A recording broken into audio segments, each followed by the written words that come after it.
Hi guys, welcome to our class, and today we're gonna talk about a very important tense about linguistics. In that case, we're gonna talk about morphology. I know that you have ever wondered how the words are built and how they change depend of the context. It could be very slightly, but they change. So in this class, we're gonna dive into the basics of morphology, morphs, allomorphs, with some examples. Well, now guys, what is morphology? Morphology is a branch of linguistics that studies the structure of words. In simple words, morphology could be how the words are formed using a smaller meaningful parts. What does it mean? I'm gonna show you. In that case, we have the example.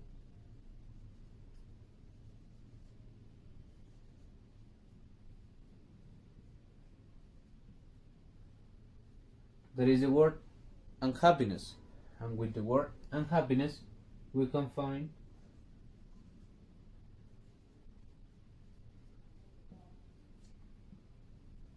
three parts in the word.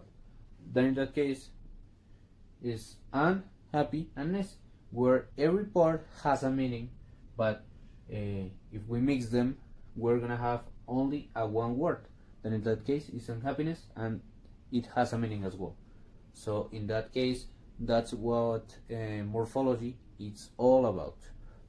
Well, dear guys, now I'm gonna explain to you what is a morpheme. In that case, what is a morpheme? Morpheme is the smallest unit of meaning in a language.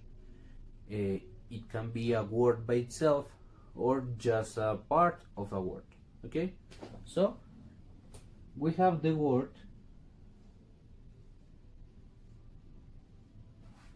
dogs, like example. In that case, dogs is in plural, okay? So we're gonna separate the word just here. So it means that we have two more things actually, because dog, it's a noun, is the principle, is the root of the word, okay? In that case means the animal. And we have ds, that ds means that the word is in plural, okay? So it changes the word. In that case, we can find that the word has a suffix, and the morpheme, it could be a root, a affix, or a suffix. Now guys, we have the morph. What is a morph? The morph is the physical part that the morpheme takes, is what we actually hear or see. In most of cases, it's the same as the morpheme. So we have some examples. Well, actually, only example. That is the word cats. So the plural morpheme is represented by the morph s. So the morph is equal to how the morpheme is pronounced, or in this case, written. And now guys, we have the allomorph. And what is an allomorph? Well, like you know, sometimes a morpheme doesn't always sound or look like the same, and these different versions are called allomorphs. So let's go back to the S pronunciation in English. There are three different ways to pronounce depending on the final sound of the noun. Okay, so we have the S pronunciation, that is after voiceless sounds, like in the word cats. Okay, then we have the is pronunciation, that is after the voice sounds, like in the word dogs. And we have the is sound, that is after sibilant sounds, like in the word buses. Okay? Okay, now that we know what is a morpheme, we are going to learn the types of morphemes, because there are a lot. So this is what we're going to see. We're going to see the free morphemes and its types, the bound morphemes, and finally we are going to see the zero morpheme. So let's start with the free morphemes. A free morpheme is a morpheme that can stand alone. For example, book, run, or blue. These are morphemes that can stand on its own and they don't necessarily need another morpheme. There are two types of free morphemes. The first are the open class morphemes. These are called these ways because we can constantly add new words to these morphemes. The most common of these are nouns, verbs, adjectives, and adverbs. So here we have some examples. We have cat, run, happy, and quickly. These are examples of open class morphemes. Now we have the closed class morphemes. In these morphemes, rarely we can add new morphemes. It's very rare. The common morphemes are the pronouns, prepositions, conjunctions, and articles. And some examples are she, on, and the. Okay, now we are going to see the bound morphemes. In this part, we are going to see three types of bound morphemes. We are going to see affixes, we are going to see bound bases, and finally, we are going to see contracted forms. So, let's start with the affixes. The first thing we need to know is there are two kinds of affixes. The first is a prefix. A prefix is the one that is at the beginning of the word. For example, a word like unhappy. The root of this word is happy, and the prefix is on. In this case, you can see that the unhappy, on, is at the beginning of the word. The other kind of affixes is the suffix. The suffix is at the end of the word. For example, the word happiness. The root of the word, again, is happy, but the suffix is ness, and it's at the end of the word. So now that we know this, we are going to see two types of affixes. The first is the derivational affix. This is change the meaning or the word class.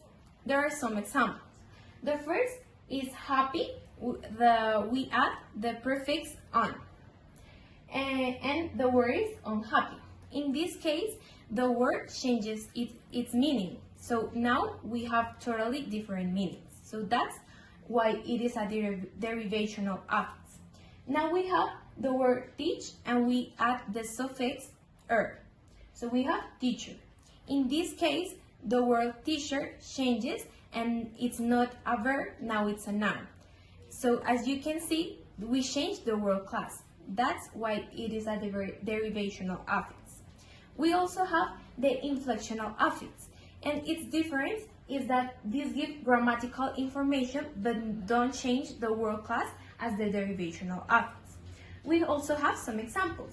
For example, dog, we change it to dogs. We add the suffix, the s. In this case, we don't change the word class. The s adds information to the word. For example, in this case, we change a word from singular to plural. Next, we have the word walk to walked. In this case, we also add a suffix that is ed. Again, we don't change the word class. It only changes to the tense. It changes to a past tense. Okay, now let's go with bound bases. What is this? Well, bound bases are bases that look like roots, but they can exist on their own. Like they always need a prefix or a suffix to have meaning. In this case, for example, we have examples like struct. Struct is a morpheme and it carries its own meaning, but this is not a morpheme that can stand alone. It needs necessarily a prefix or a suffix. In this case, a prefix. For example, con or in. So the words that we create are construct or instruct. These words have a full meaning and these are complete words. But as you can see, struct can stand on its own, even it has its own meaning. We also have another example that is sieve. In this case, this morpheme can stand on its own, so it needs a prefix. We have receive, conceive, or deceive. So as you can see, the bound bases are morphemes that carry meaning on its own, but they cannot stand alone. They necessarily need a prefix or a suffix.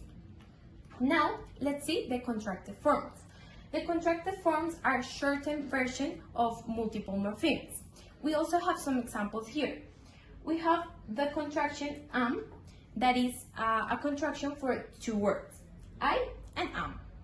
Now we have yo, that is a contraction of two words too, you and will. Finally, we have the contraction can't. This is a this is a contraction of one word, that is cannot. So as you can see in these cases, even though we have one word that is a shortened version of two words, we have to understand that even it is shortened, these are separate morphemes because there are separate words. Finally, we are going to see the zero morpheme.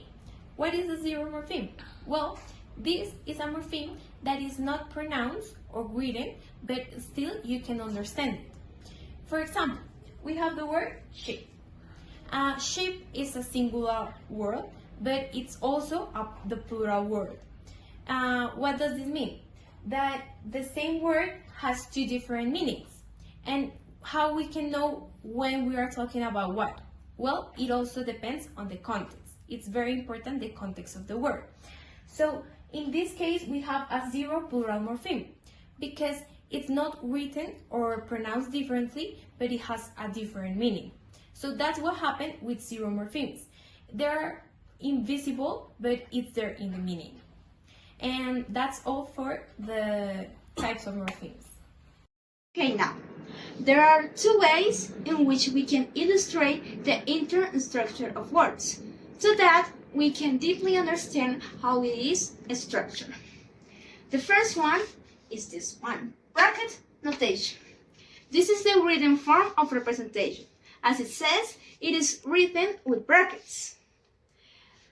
These show how morphemes are combined. So, what is it for? It is to identify any kind of affixes, roots, and so on.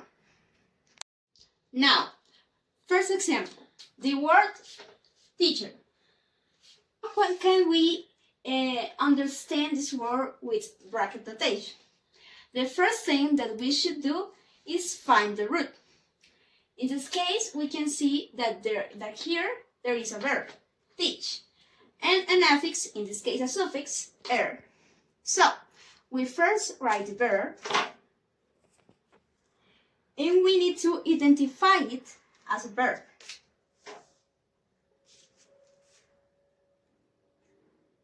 In this case, we use V to say it is a verb. Now, what is ER? As I said before, is the affix. In this case, a suffix that forms the word teacher. So we write it now.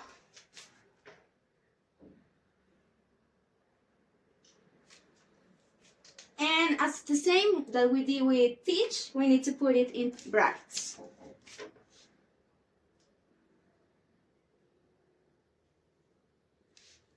Like this. And well, to say it is an affix, we use AF, affix. And now, to say what this whole word is, we use the latest brackets to cover all the words, and teacher is a noun. So we write here an N that means noun. Now, the second way in which we can illustrate how a word is conformed is the tree diagram. This is a more graphic representation, as it says, in a tree form that shows how morphemes are organized in a word. So, what is it for? It allows us to analyze in a more visual way than bracketing the structure of words, showing which morphemes are combined first and how the word is constructed. Now, to illustrate you more, I'm going to give you an example with the same word that we saw before. Teacher. First, what we have to do is write the word as it is, and that teacher is a noun. So we put an N here, or we can write the whole word. Now is the part of tree form, and we divide it in two branches in this case. The first one is going to be the verb, and the second one is going to be the affix, in this case a suffix, and we can write the whole word. Suffix. So, what is the verb is what we have to ask. In this case, the verb is teach. So we write it down here. And the suffix is er. It is easy. That will be everything. We now analyze the word teacher in a tree form. We see that it has one verb and one affix, which is a suffix. That form the noun teacher. For the activity number 3, we're gonna do some bracket notation and a tree diagram from the word unhappiness. You can pause the video and do the bracket notation first by yourself, and then we can see it and solve it together here. So, here we go. The first thing that we have to do is to find the root of the word. Unhappiness. You can see here there are two affixes, un and ness. So the root is happy. So we write it down. Happy. So we put it in brackets. And what is happy? Happy is an adjective, so we mark it as it is. With an A, that means happy is an adjective. So now we fall to write the affixes. Let's write first ness.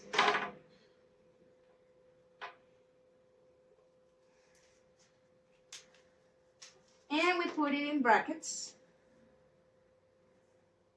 And we mark it as it is, an affix. AF. Now, the last one, on.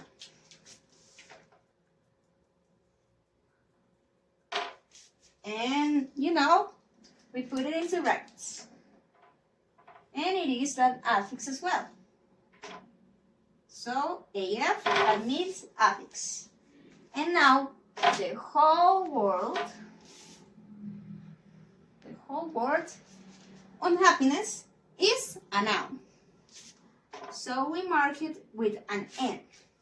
So here we can see many things. The first one is the word formation of the word of happiness, obviously.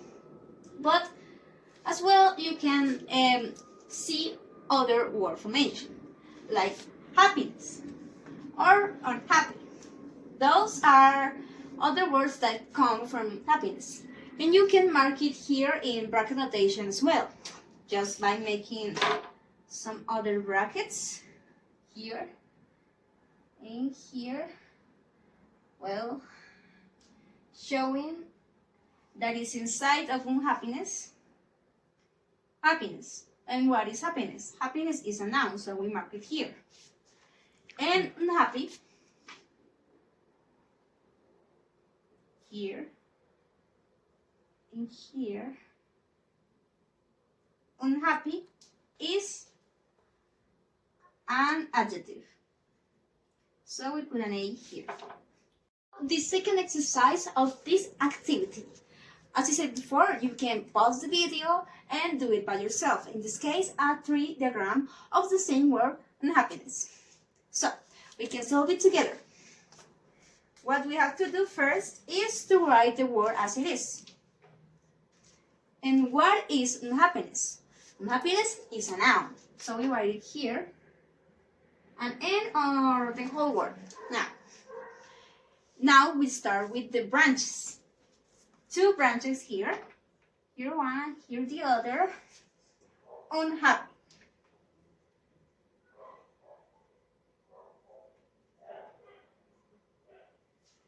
And what is unhappy? Unhappy is an adjective, so we mark it with an A. And in the other branch, the suffix that is ness. Suffix with these letters, soft. And we can still separate unhappy, the affix, and the adjective. So, 2 branches more. We have the prefix un and the adjective happy. Unhappy. And that'll be everything for this word. But it's something that you can say, why didn't we put happiness instead of unhappy? In this case, we can see the difference between bracket notation and a tree diagram. And in a tree diagram, we can see which words are formed first. Unhappy is formed first than happiness. So that's why we put here unhappy and ness as a suffix of the word. That's it. And that'll be the answers for this activity number 3. We chose morphology because we believe that it's the base topic of English language forms and a fundamental topic for English learners due to its importance and value in increasing learners' vocabulary and as well as reading, writing, spelling, and other pronunciation skills. And as a future English teacher, we consider that morphology is an essential area of knowledge for teachers. If we, as teachers, understand morphology, then we can have many ways in which we can teach English. Basically, we can find many ways in which we can teach several topics and students can learn in an easier way by understanding these grammatical rules. As I help my students learn unfamiliar words by teaching them to recognize roots and affixes. If I explain these morphological concepts, I will also be able to give more clear instructions, especially for learners who struggle with pronunciation or grammar. As teachers, it gives us many practical strategies for the classroom. It allows us to explain how English words work, and that's why we believe morphology is essential.